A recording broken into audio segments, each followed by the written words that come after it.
नमस्कार, स्वागत है आपका हमारे कार्यक्रम में। आज के कार्यक्रम में हम स्किन सोराइसिस पे बात करेंगे और खासकर स्किन सोराइसिस के पेशेंट को क्या खाना चाहिए उस पे। इसी के लिए हमारे साथ कर्मा आयुर्वेदा से डायटीशियन मौजूद है जिनका नाम है सोनम। मैम आपका एक बहुत-बहुत स्वागत है। शुक्रिया। मैम हमारे साथ कई बार जुड़ चुकी हैं, आज फिर हम उनको लेकर आए हैं, स्किन सोराइसिस के बारे में जानेंगे। सबसे पहले मैं बताना चाहता हूँ कि जब आपकी स्किन में लाल धब्बे पड़ जाते हैं या इचिंग बहुत ज़्यादा हो जाती है, तो उस स्थिति को हम स्किन सोराइसिस कहते हैं और इसके बारे में डीपली हम मैम से जानेंगे। तो मैम मेरा इसी पे पहला सवाल है, स्किन सोराइसिस कितने तरीके के होते हैं और होता क्या है skin psoriasis? Sir skin psoriasis के 7 से 8 पार्ट्स हैं अलग-अलग।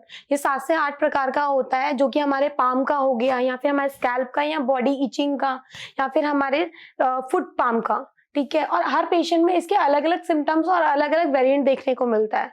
मेनली जो होता है ये इसलिए है कि उसमें रेड पैचेस बनने लग जाते हैं, खुजली होने लग जाती है पेशेंट को और पेशेंट उसके लिए अलग-अलग जब उसमें कॉस्मेटिक यूज़ करता है तो उसकी वजह से वो खुजली और बढ़ती है, इचिंग और बढ़ती है।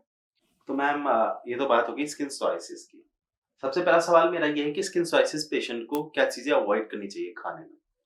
सर स्किन सोराइसिस को पेशेंट को ना सिंपल शुगर अवॉइड करनी चाहिए क्योंकि जब हम स्किन की बात करते हैं जो चीज़ें नॉर्मल की स्किन के लिए ठीक नहीं है तो वो सोराइसिस के पेशेंट की स्किन के लिए कैसे अच्छे हो सकते हैं। तो प्लेन जो शुगर है या शुगर प्रोडक्ट्स है हमारे, ठीक है। दूसरी चीज़ हमारे कैन फूड्स जितने भी हमारे पैक्ड आइटम्स हैं। तीसरी चीज़ और सर ये मेन होती है सोराइसिस पेशेंट के लिए जो है साइट्रस, क्योंकि psoriasis patient citrus food excess में लेता है तो उसको जो इचिंग है वो बढ़ने लग जाती है।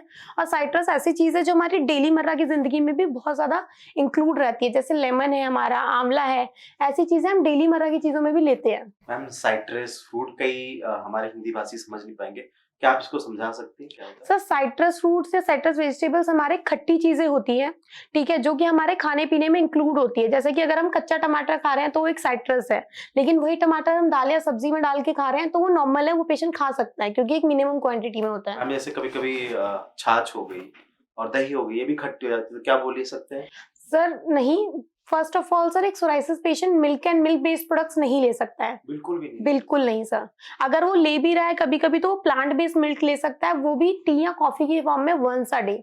जैसे ये हो गया आमंड मिल्क हो गया, सोया मिल्क हो गया और टोफू हो गया, ऐसी चीज़ें ले सकते हाँ, ये प्लांट बेस्ड प्रोडक्ट्स होते हैं हमारे, एनिमल बेस्ड नहीं होते, स्किन के लिए काफ़ी हेल्दी होते हैं। हैं। मैम जैसे आपने बात करी प्लांट बेस्ड, तो मैं पूछना चाहूँगा क्या ड्राई फ्रूट ले सकते हैं?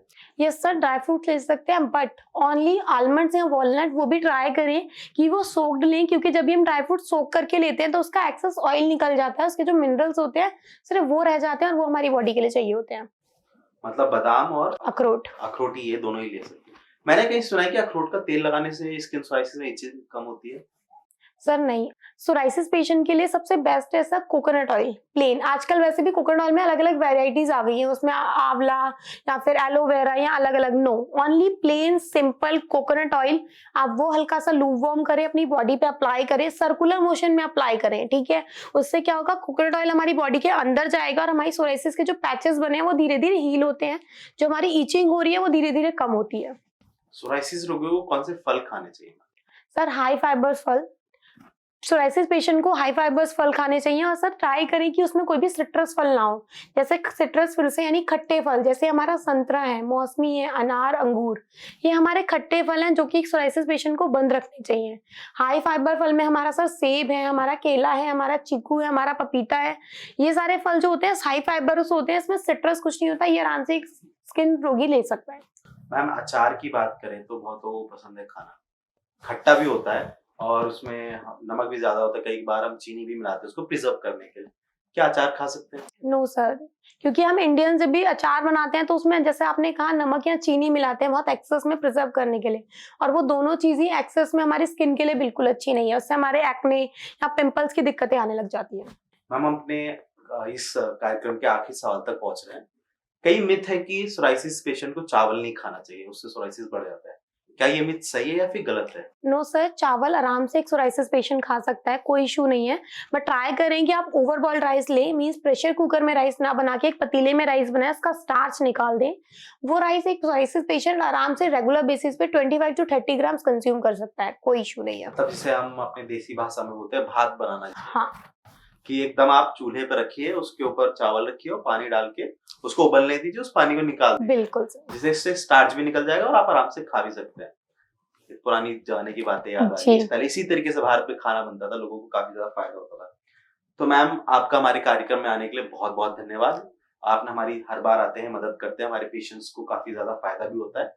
तो आप सबको भी बहुत-बहुत धन्यवाद, आप हमारा कार्यक्रम देख रहे हैं, हमारे कार्यक्रम से जुड़ रहे हैं। आप अधिक लोगों तक हमारा कार्यक्रम पहुँचाएँ ताकि लोगों को फ़ायदा हो। आज के कार्यक्रम में इतना ही, मैं आप सभी से इजाज़त चाहता हूँ। नमस्कार।